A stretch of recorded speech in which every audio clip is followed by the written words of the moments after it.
hated the village, especially in summer, especially at night, especially now when the whole family had come to sort through her grandmother's house, who had died only a month ago. The house stood at the edge of the forest, old, darkened with time, with a rotting porch and blind windows that looked like someone's sightless eyes. "This is where you were born, Lena," her mother sighed. "This place is a part of you." "No, thank you," Lena thought, standing at the entrance. From the very first night, the house felt uneasy. The floors creaked as if someone was stirring beneath them. The curtains trembled, even with the windows shut. But the worst part was the sound. Barely perceptible, almost inaudible, like someone breathing. Not the wind, not a draft. Heavy breathing, as if the house itself were inhaling air. On the second night, Lena decided to turn on the voice recorder, just to make sure she wasn't completely losing her mind. In the morning, she put on her headphones and pressed play. Rustling, creaks, and then a voice. "You came back. I missed you." It was hoarse, old, recognizable. Her grandmother's voice, her dead grandmother's voice. With trembling hands, Lena took off the headphones. She played the recording for her parents. They exchanged glances. "Just background noise. The mind fills in the blanks," her father said, not lifting his eyes. Her mother said nothing. She left the room, lips tightly pressed. That night, Lena woke up to a rustling sound. She felt drawn to the old vanity by the wall, tall, with a foggy mirror. She approached it, wiped the glass with her palm, and froze. A girl of about 6 stared back at her from the reflection.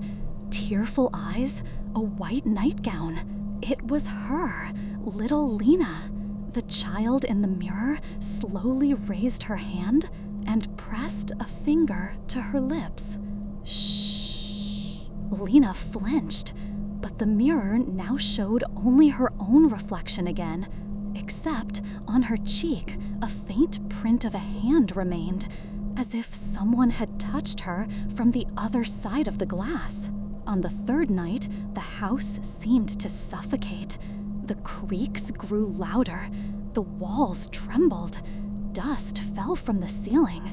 The house smelled of earth and of something old, like a damp basement or rotting fabric. Around midnight, Lena woke up and saw a figure. At the foot of her bed sat her grandmother, the same one, in her old robe with tangled gray hair, her eyes without pupils, as if filled with milk.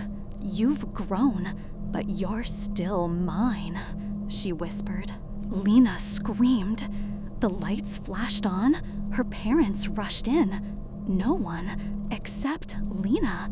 But on the floor, there were barefoot prints, and the pillow smelled of the perfume her grandmother had used her whole life. They decided to leave immediately. They left Lena for a couple of hours. "Everything will be fine. Don't be afraid." She stayed, wanted to understand what was happening here. At midnight, the doors flew open on their own. The curtains billowed. The house was breathing. Deep, ragged, alive. In the mirror on the wall, a figure appeared. At first blurry, then clearer. It was her grandmother. She looked straight at Lena and smiled. A hand came out of the mirror, stretched skin, bluish nails. Lena tried to run, but the doors were gone. She hit the wall. The world went dark. She woke up at the table. Opposite her sat Mom, Dad, and Grandma. Only the parents weren't alive. Their faces were gray, their eyes empty. Only Grandma was the same, warm, even cheerful. "You're home, darling. Now you're a part of us." Lena tried to scream, but her voice was gone. And then she realized it wasn't the house that was breathing. It was them, through it. And now, so was she.